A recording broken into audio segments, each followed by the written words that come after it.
a bit of mutual congratulations, a bit of a love-in.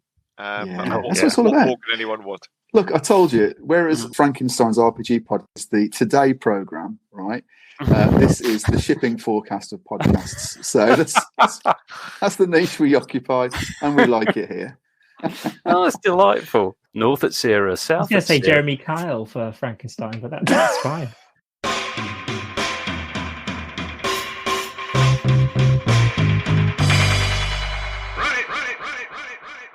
Hi, this is Steve, aka @AllOnThar on Twitter, and here are some more of my gaming vexes.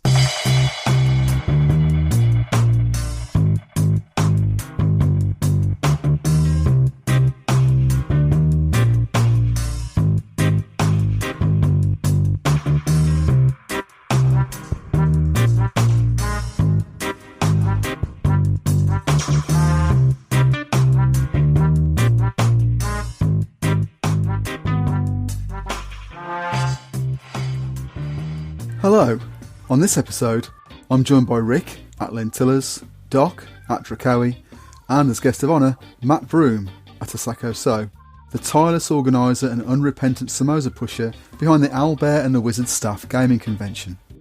This one-day event, held in September in the Regency town of Leamington Spa, has rapidly become a fixture on the UK Grognard Gaming Convention calendar.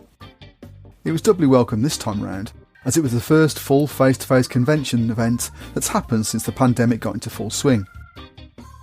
As you'll hear, the opportunity to meet up with fellow gamers was greeted with a certain amount of hysterical elation by all concerned. Although gaming virtually has now become business as usual, and for some has offered more opportunities to play than ever before, the chance to play in person driven home the fact that face-to-face play is just a better experience, even for miserable old gits like me. If you haven't attended an Owlbear yet, I heartily recommend it. Come for the samosas, stay for the fantastic gaming opportunities. My own gaming diary is pretty healthy at the moment. I'm running Destroyer of Worlds for Free League's Alien, as well as a hack of Catalyst Games' MechWarrior Destiny, the latest RPG set in the popular Battletech universe. I'm hoping to do an episode on each of these with my playgroup when each series comes to an end. I've got specific thoughts on Alien in particular, especially when it comes to the viability of a non-cinematic series. As a player, I'm still engrossed by Old Scouser Role-Playing's Night's Dark Terror. I know the other group Neil's running this campaign for are almost at the end, so it'll be interesting to compare notes once the dust has settled. Likewise, Martin Cookson Fall of Delta Green game is reaching a climax now, as long-standing characters succumb to the terror of the unknown. This has been a standout gaming experience for me, which I hope we'll cover in a future episode. Not satisfied with this, Martin has also been expertly leading our RuneQuest group through a really creative Sun County campaign, complete with lovely hand-drawn maps. Last, but by no means least, Rick is running an Adventures in Middle-earth series set in the Second Age. Rick's knowledge of, and enthusiasm for the lore of Middle-earth brings a whole new dimension to play, and it's a cracking story to boot. At the time of recording, we're only a couple of weeks away from GrogMeet 2021, a hybrid online and face-to-face event which, as of course you know, is organised and hosted by Dirt the Dice. The pandemic is going through yet another one of its plot twists at the moment, so although I'm hopeful it'll go ahead, I'm also prepared for things to go the other way too. If it does go ahead, I'm hoping I'll see some of you there. Come over and say hello and let me know what you think of the podcast. It'd be good to know that people are actually listening to this nonsense. So, with that, on with the show.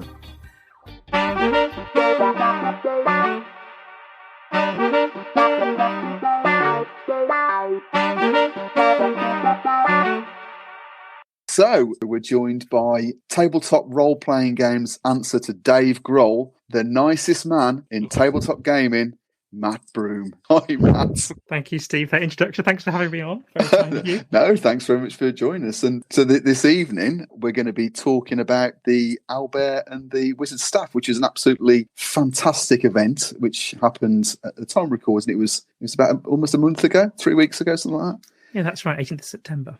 It seems like an awful lot longer, to be honest. Yeah, I guess so. I suppose it's been a bit of a blur since then with everything, back to with normal real life life and everything. Yeah, but, exactly. I managed to get into a second mini convention since then as well, going to Grogloo in London. So it's been a busy few weeks. See, I'm jealous now. I'm getting FOMO from that. I mean, I went to Expo where Dave and Tony and Neil and I, we sort of rented a house off site at the UK Expo. Yeah. So we sort of had a bit of face-to-face game, but it wasn't the full convention experience. And I think Owlbear was the first full face-to-face con we've had, I think, since lockdown started. Is that the same for all of us? Yeah, certainly for me. Yep. I had a bit of tabletop face-to-face gaming with my sort of home group in August, but it's the first event I'd been to. So we're going to dig into a little bit about Owlbear. First of all, Matt, do you want to tell us a little bit about yourself, about your gaming history, how you became such a pillar of what Howard has called the Grogniverse? So I'm not quite sure really. So I don't. So I think like a lot of people, I got into RPGs in secondary school when I was around 11, and somebody invited me to a game of D&D. I think it was the Red Box, probably in 85, 86. Mm-hmm. And from that got fairly hooked, and probably left D&D behind quite quickly. And I guess my early kind of pre-Deep Freeze gaming career was around things like Warhammer Fantasy, the FASA, Star Trek and Doctor Who games, and then later Ars Magica and those kind of things. And then I kind of let it sort of slide away when I was at university. I struggled to get involved in the RPG scene at the university, I think mainly because they asked for quite a high commitment level at the weekend, so which I couldn't sustain. But I think like a lot of people, I've heard people sort of about lonely fun and this kind of thing, but I would occasionally keep buying RPG books, even though I had no group or... Well, buying it is a key part of the hobby. I mean, I think that's, I think we established that. Yeah, so I keep buying the old. So I think, despite me not playing for many years, I think I have a pretty much full set of everything from Ars Magica across every edition, bizarrely. Although I've only played a couple of the editions. And then my wife and I and the family moved out of London at the end of 2006, and we kind of realised we were leaving kind of all our, a lot of our friends behind. And we made a conscious effort to kind of join a society or group to sort of, redevelop some sort of social relationships. Okay. And Lou, being much more altruistic than me, joined something called the Kenilworth Ladies Circle, which sounds as awful as you can imagine. With a charity. I bet they have a great time. Yeah, do-gooding for local people and put on the bonfire night every year and that kind of thing. And I joined a club called the Warwickshire Wargamers, which is, as you can imagine, mainly kind of historical wargamey type stuff.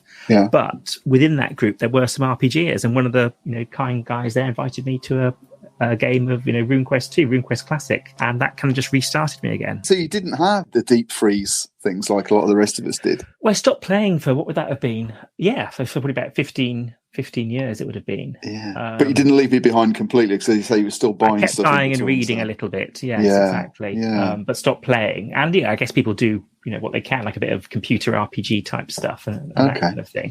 Okay. But yes, then, as I say, early 2007, got back into playing with this RuneQuest game.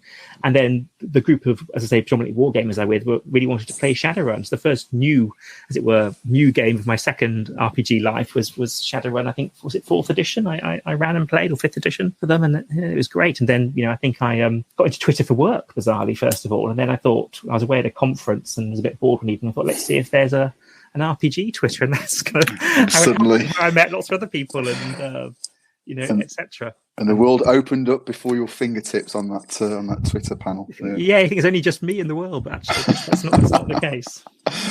That's great stuff. And so Owlbear, I mean, how long has it been going for now? Is this his third, fourth year? How long has it been going? It's, third in person, but fourth in total. Yes, you're right. Okay. We started in 2018, and then obviously 2020, like with lots of people, we had a purely online virtual event. And then, as you say, 21 was again face-to-face with some online in parallel as well. What made you want to do it? I think it was me and Griff being on a train one night back from Grogmeet, if I'm honest. We had a few beers and dashed for the last train from Manchester to Leamington. And we just, I just actually messaged Chris just for coming on, Steve, and he was saying the first Grogmeet was 2016. Wow. So it's probably that evening. So Griff and I were on the train. Just thought that was a really, really lovely day. We had a smashing time. And we hadn't actually thought of a kind of, we were very pleased that people have travelled to Leamington, but we actually just thought we each knew, a variety of maybe 20 RPGers across different groups we were part of. We thought, well, we could get the locals maybe to have a few tables together at a weekend. So that was our initial thought, and it kind of just grew a bit from there. I mean, Samoa's has always been a key part of the events. Yeah, it has. You were there since its inception. I think I've told a few people this. It's just I think they're a kind of legacy from when my children were little. We used to have, I'm sure like everybody, you kind of buy quavers and Watsits and cheese sandwiches and everything else for the kids. And I thought, what can I get the adults? So there's a very good, it used to be called Millennium Sweet Shop. It's now called Millennium Foods. They're obviously diversifying. Buying samosas from there. So I thought that'd be a good thing to get people coming to the Owlbear event. It's almost totemic, I think, having the samosas. You've got to have it. It's part of the key element of the event. Yeah, it's nice and straightforward for me. It's only like a few minutes walk from the venue, so it's all pretty good. It's all very much appreciated. The first I went to was 2019, was it? I think it was, yeah. Rick, Doc, what about yourselves? I think mine was the first one.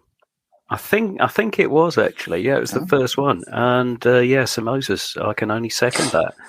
They are amazing. So tasty. So this is the Samosas podcast, everybody. Yeah. I'm sure Millennium Foods will be very grateful for your custom at any time. So. We get them as a sponsor. By Millennium Foods. I mean, thank you very much for letting me in. I have been absolutely bursting as Matt has been talking about Ars Magica. I've just been unable to restrain myself. But I think the first one I went to was the last one.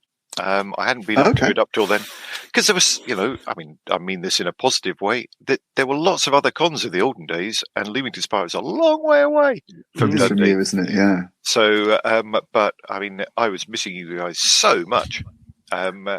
We missed you, Doc. Thanks for that. I was just desperately keen to get there, and honestly, it was excellent, and I will be back next year.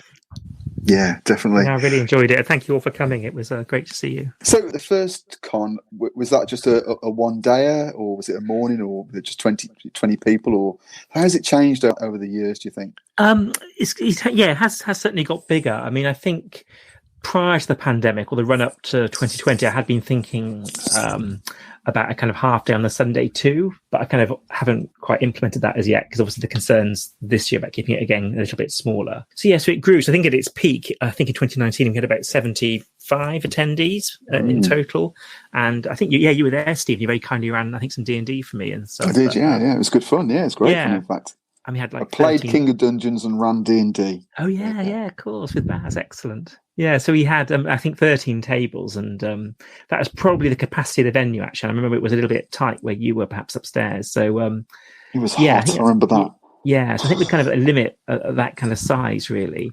And this year, I mean, in some ways, it's kind of slightly self-selecting there. Obviously, a certain number of people who are happy to travel and attend these events, and others who are less keen for good reasons. So it kind of became a kind of more manageable group at around the kind of mid-30s this year, which I think worked well. And we had, I think it was 10 tables in total running, but some of which had smaller numbers of players, and that seemed to work pretty well, I think. And obviously, we tried to keep it as safe as we could for everybody. Yeah. And obviously the online side of it as well. I mean, that's, I think 2020 was the first year you did it online as well. Yes, exactly. Yeah, and I think I've been part of a virtual grog meet over the years and supported that, so I was aware that was a format. So I basically stole that a bit from Chris and stuck that on for 2020, and then as I say, I had this kind of parallel stream in 21, and that's pretty straightforward. I mean, there's a little bit of confusion. I think some people obviously signed up for an online game and an in-person game, and some of it was trying me making clear which kind of mode each game was in. But I think at the end, on the kind of final day, it all kind of worked out correctly and everybody was in the right place, so it seemed to be good. And the GMs are always fantastic at communicating with their players. In some ways, the online stuff manages itself a lot more. I suppose a couple of things. One, did you have people who wanted to come who couldn't in terms of face to face, and also did you have a lot of people offering to GM rather than play? I got the sense that people were just desperate to GM in person. Yeah, there's a variety. I mean, I think there were some people who wanted to GM, but who hadn't been vaccinated when they began putting the calls out, so didn't feel they could commit. So there's certainly that cohort of people who are a little bit younger than our age. the lower end of the grog demographic. The under 25s. What? And then there were some obviously who had particular vulnerabilities who didn't feel it was wise to do it at that time. So I think it was a fairly good match, actually. I mean, in normal years, I do have I guess managing the GM enthusiasm is a bit of a challenge sometimes, and it's why I'm wondering whether to go a little bit bigger next year, but and looking at different venues. Yeah, we'll come back to that to the end actually, because that's a question to answer, or at least to consider. So, as you said, obviously we had 2020, the grim year, and we're still not out of the woods yet. But things are obviously better because we're able to game face to face. And it's just an open question for everybody, really. Coming into face to face gaming again, what's that been like? Either sort of starting to game as small groups, perhaps home groups, but then also coming to a con and face to face. What were our feelings like around that? It was obviously fantastic. I mean, I think we've all been seeing, well, many of us have been seeing each other online on a fairly regular basis, either gaming or the Manchester Arms, or just, seeing each other. And so, we sort of still vaguely knew what each other's looks like, but it's still massively different to be in a room and talking to people. So I think that was, getting into the pub. I mean, that was just lovely. On the Friday night, and the gaming, it was just easier. It was just simpler to game. You've got all 5 people. You can, you're able, to talk without everybody pausing politely or simultaneously jumping in at the same time. You can have bling on the table. You can the bling, maps and figures and stuff. You're not arguing there with BTT. People don't drop out. Oh, there were so many things, but of course, part of it you can say, it was. You had to it was a bit effort to get down there. I know, Doc, perhaps you made more of an effort than most from Dundee, but that was part of the attraction as well. Everyone had actually made an effort to come down there, and that did make it special. But yeah, absolutely about the bling, the getting little cards out and doing that, and you've got things that have been gradually accumulating on bookshelves that you haven't actually used in anger yet. I've got this DM screen, I have to use it, etc. So I have a DM screen which will be used on every occasion, whether it's needed or not. So I just don't care. I've seen you use it online, for God's sake. I use it with the family. I just roll for breakfast. Exactly. What about you, Matt? What about your thoughts going into? Obviously, as the organiser, you had a slightly different perspective on things. Yeah, so I guess, I really enjoyed getting back to our face-to-face group in August. I think I mentioned on Twitter, one of our members, Dave, kind of sadly passed over the summer. So literally, I was about to email him like, we're going to do this, come over. And we heard that. So that was quite a poignant event. We kind of had we were playing Deadlands. We all had lots of bourbon together and a good drink as well as a game. So it was really nice to kind of reconnect and be together. So that was the kind of breaking the ice, and people were very relaxed about that. Actually, I was worried how people would feel.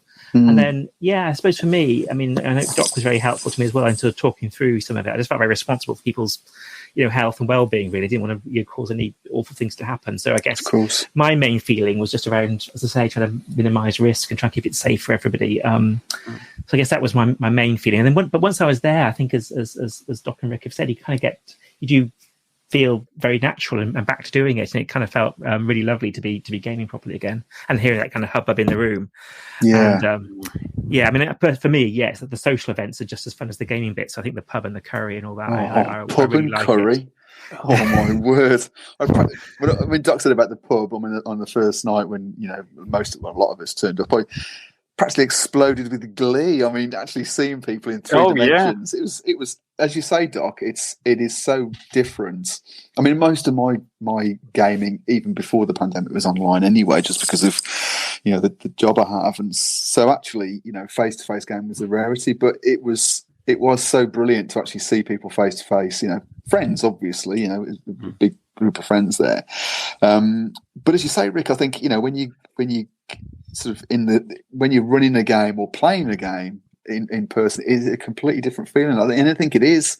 So there's people been talking online about how difficult it is to run some games in person. I tend, maybe I'm wrong actually, given your experience of VTT, and I think there's a discussion I was part of a bit yesterday after listening to the Mud and Blood podcast review of Wrath and Glory. I think people picked up that saying, I could just about run it online, but not in person. I tend to think the opposite way. I tend to think I'll do lighter things online, because maybe not so tech savvy, and keep the more complex games with lots of moving parts to in-person games. And maybe I'm thinking of it back to front. Not at all. I think there's a lot to that. Doc, Rick, any thoughts from you guys? There are some games that it's just going to sing much better if it's face to face. There are, Troika with the initiative system where you pick it out of a bag. Yeah. That's horrible to do online. You want look on people's faces. Neil, I'm looking at you. When you completely fail to take an initiative token out of the bag and suddenly it's on the next round.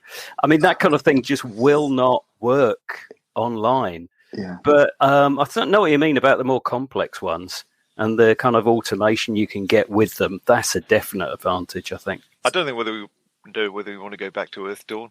And, I was just about to say exactly that. So let's go back to Earth Dawn. Let's not. But that was a shame, in fact, because you can absolutely see how Earth Dawn could have been actually made simpler. And I reckon, in a year's time, Foundry will have Earth Dawn singing. I reckon it's already there, Doc. The Foundry the official modules are out. So and I've got them all, and they're all ready. And I've transferred all your characters over. So. And we're playing right now. This podcast was a fake. This is a surprise. Segue into it. But yeah, so I think there are definitely some advantages. Playing a lot online. We use Fantasy Grounds a lot, as you know, and on D&D, it is amazing how quickly you can get through, relatively large rounds because it's just all automated. Everything gets, you can bang through the combat, bang, bang, bang, bang, bang, if you want to do it quickly. But still, trying to do things online, particularly when you've got a bunch of different players, particularly if they're not familiar with the system, it's just added complexity. And I think there's no doubt that, even without all the automation, just the level of relaxation, I think, works out very well. And so I think for more complicated games, actually, I think I'm happier playing them face to face. There's also something, I know we talk about body language a lot and cameras, how that sort of not is a bit missing if you're doing online stuff.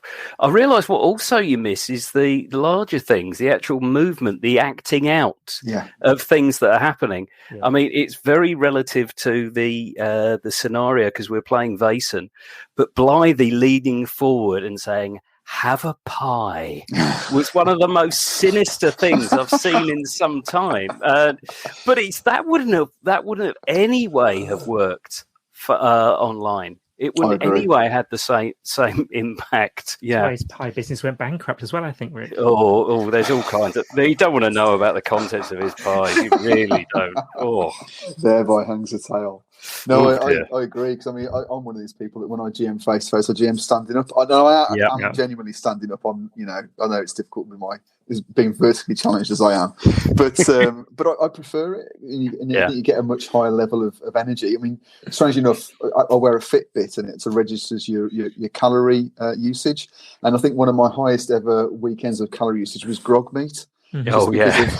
Standing up and GMing for 3 days in a row. It's a good job because of all the beer and curry. And as you say, Doc, there are some things that actually, like Earth Dawn, the way that the dice pool works, there's a joy to actually rolling the dice which physically you get that, but online you just end up with a number and it's not quite the same. So I think it does take a different mindset too, and I think that's a switch that if we're doing more face-to-face game, which I certainly want to do that. You do have to think differently. You can't just transfer directly from a virtual approach to a face-to-face and vice versa. But blimey, that's deep, isn't it? Profound almost. I think last year. Take it out. Last year I forgot we had a panel discussion for the virtual Owlbear, and we invited some colleagues from Modifius and Pelgrane. Okay. And I think one of the things in my mind at that time was, are you investing more in electronic products because we're not playing on face to face? Because I think Rick said, we have all these games we buy, and you think, well, actually, all I'm using is a PDF and a few screenshots at the moment, or as you say, some Roll20 modules. So you kind of begin questioning yourself even more for your physical purchases sometimes. So I've gone beyond that, and I know Doc has. We've gone well beyond. That way madness lies, I think. Roll20, the usage has gone through the roof over, and companies like Free League. They're just they're like including virtual setups as part of their Kickstarters, and so it's almost. In fact, I've got the virtual module for Twilight 2000 before I've actually got the physical copy. So it's there as a. It's almost as a. It's an expectation now. I think that's going to be there. Wonderful things about the community we're part of and online gaming is you can usually find a group for some. Yes. I was going to use Earth Dawn as an example, Steve. Maybe I shouldn't, but some, relatively niche game. You can find somebody to play. No, it, I think it's fair to say it's niche. That's not. You and Gaz, isn't there? I think so. There's a couple of. I don't know. I think I've got a few converts out of the two groups I ran through Earth Dawn. I did drive other people completely as far. Other people like Kay possibly would run a mile rather than play Earth Dawn ever again. But there you go. What about the game? So what did we play? What did we run? Very happy to jump in. Well, as you know, I ran Gamma World 7E, which is basically D&D 4E post-apocalyptic gonzo nonsense. I thought that was going to be suitably, loud and dramatic and covered with bling and ridiculous. And I thought that was an excellent sort of opener for a con game with low expectations where everyone was overexcited.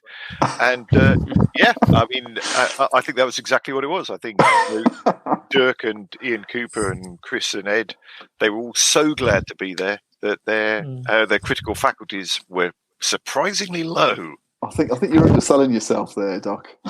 Well, possibly, and other people would say overselling, particularly the players. So on average, I'm probably right. But and then I got to play. Paul Fricker was running his Full Fathom 5. All right. How often can you say you're getting to play a game run by a legendary Cthulhu author? Yeah. That's pretty cool. It was absolutely great. So had a fantastic. The gaming. Yeah, gaming was absolutely brilliant, and you could see everyone else was just so excited at the same time. What about you, Rick? What did you get to play and run? I actually just played this time. Nice. So I played Vaesen. So that was really good. So yeah, Blythe was running that.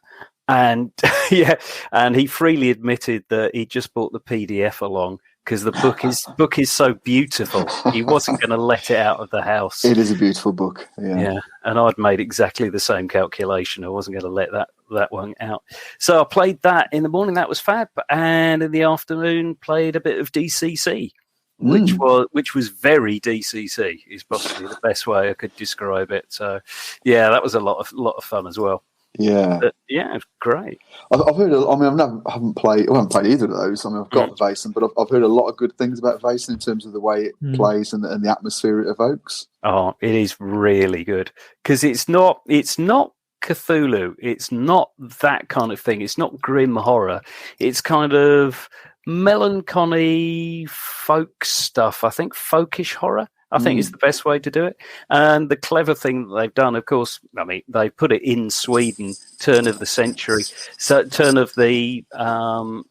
to 20th century. Yeah. So it means that it's kind of, it's recognizable, but also it's still different enough. It's removed enough. So these things do actually seem, it's quite possible that they could exist. So they've done that really well. But it plays so well. It's pretty simple. It's the usual Free League system, but it works really well in terms of atmosphere, in terms of what's actually going on. Yeah, worked wonderful. And I hear they're bringing out, or either kickstarting or bringing out a UK source book for that, apparently. Yeah, so I've heard. Right. Or did I dream it? No, I have heard that. That's good. There's like an English folklore one. Yeah, exactly. Yeah, that'll be amazing. Yeah, good stuff. What about you, Matt? Go on. Yeah, so the morning I was kind of more just inspired and in awe of Doc's GMing, obviously in the first room of the venue. You were fully exposed to it without the appropriate shielding, weren't you? There's no PPE for that one. No. I was just sort of making sure everyone was in, and we managing latecomers and changes of schedule and that kind of thing, and obviously doing the Smosa run. And in the afternoon, I had a wonderful game of Shadows of Estron with Chris and Howard. So that was really good. Yeah, really fantastic. Again, another game that I haven't got it, but I'll look at the book and think, that's on the list at some point. Yeah, that was amazing. Chris was a superb GM, and I really enjoyed that. And again, it's one of those things I have bought and looks at me from my shelves, and I always think, oh dear. I mean, I play it at cons. I think I've had a few games at Expo over the years, and this one at Owlbear. So it's been brilliant. And actually, it occurs to me, I've never played in a game that you've GM, Doc. So I am going to make it my mission. I don't think I have. Have I? No, I haven't. I'm going to make it my mission. You have? No, I'm going to make it my mission to get into one of your games at some point. Well, I mean, can I say I'm looking forward to disappointing you? There's many levels, I think, Doc, aren't there? Apparently. Well, I mean, that was the official Dirk the Dice feedback. That the game worked as he sort of stroked his chin, and you could see years of game critiquing. I think that worked on 3 levels. There you go. That's it. That's good. I like. At least it worked on at least 1 level. I mean, that's a bonus. I mean, 3 levels. That's sort of Herculean, I think, isn't it? Yeah. So I played Zweihander in the morning. Oh, cool. Yeah, which was great actually. So I was really interested to see how it played, having run Warhammer Fantasy Role Play online, and then carried on doing the same thing face to face. And then I was curious to see how Zweihander looked. It was really good actually. It was and Paul it's Paul Baldwin who ran I think it was Knights of Blood, so the classic White Dwarf scenario. And he ran it. It was brilliant. It was great fun. Had a great time. I can't remember all the players. Adrian Kelly was one of them who very kindly gave me Traveller slipcase. And we'll say I came away from that weekend with practically a hernia. Bought a load of stuff from. I got that slipcase. I bought a load of Rollmaster stuff off Sam, and then obviously I picked up some stuff from you as well, Matt. So yeah, I'd wisely not driven down. So I was trying to get all this stuff back on the train. I could hardly lift my case. It was so much stuff. It was ridiculous. Anyway, so Zweihander in the morning, which was great, and then in the afternoon I ran Desanction. I liked it. It was a really enjoyable game. I mean, I sort of pushed about out with little bits of bling, so little cutout characters and maps and this, that, and the other. But it was. I really enjoyed it. It was great fun. Yeah, we do need the next event to kind of. So I had the pleasure of being in Doc's the Queen's Men game. I think last year. I think we need a desanctioned Queen's Men game off at some point. Okay, all right, that sounds good. Wow. Okay. What we'll do is we'll play in each other's games, Doc, and then we'll critique each other's games. How's that? And who's got the highest levels?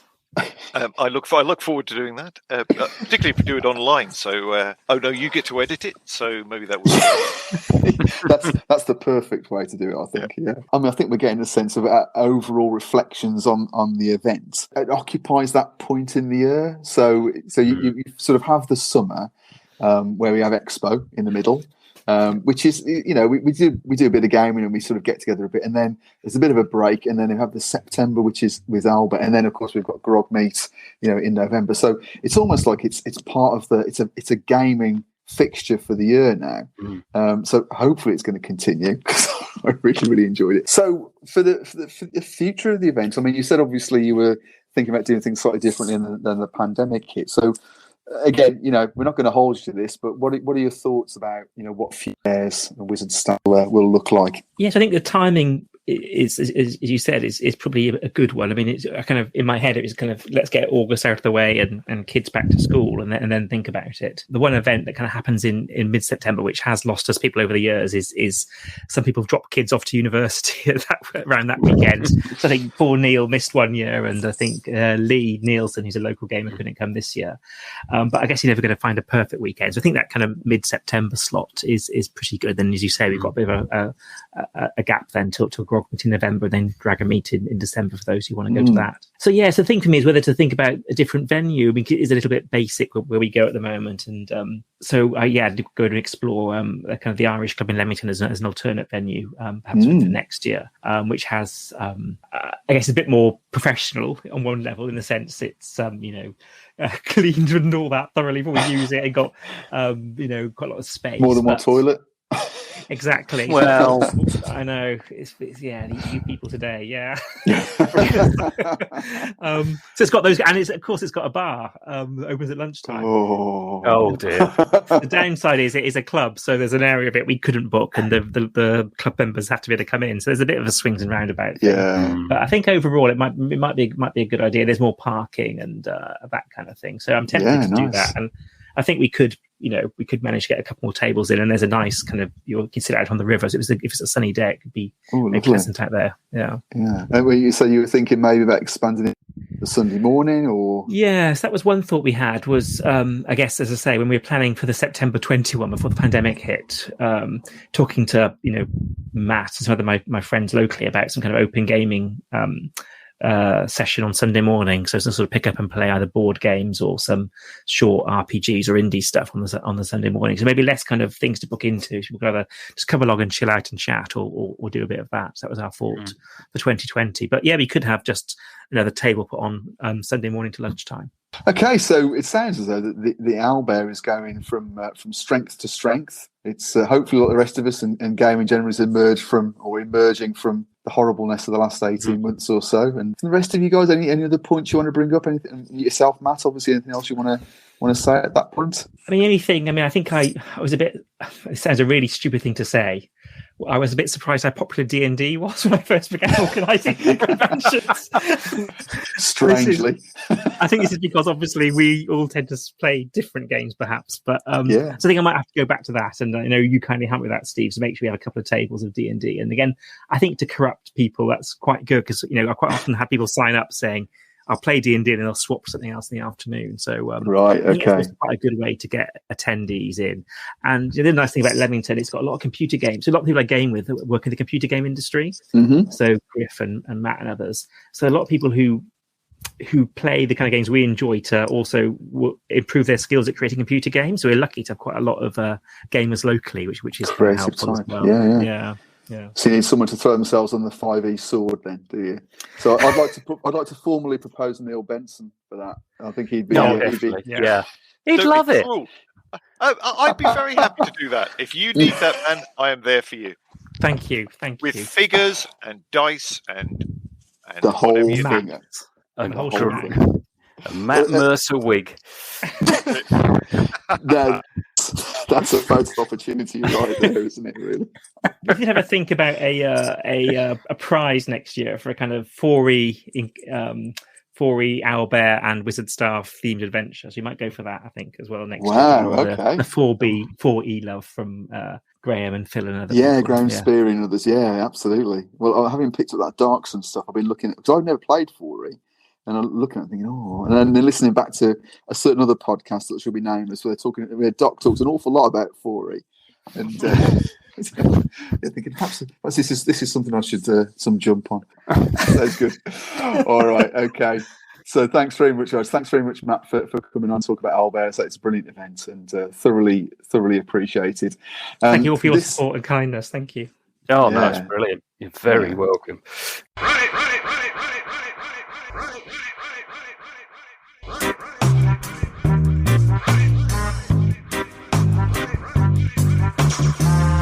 Thanks for listening to another exploration of my gaming vexes.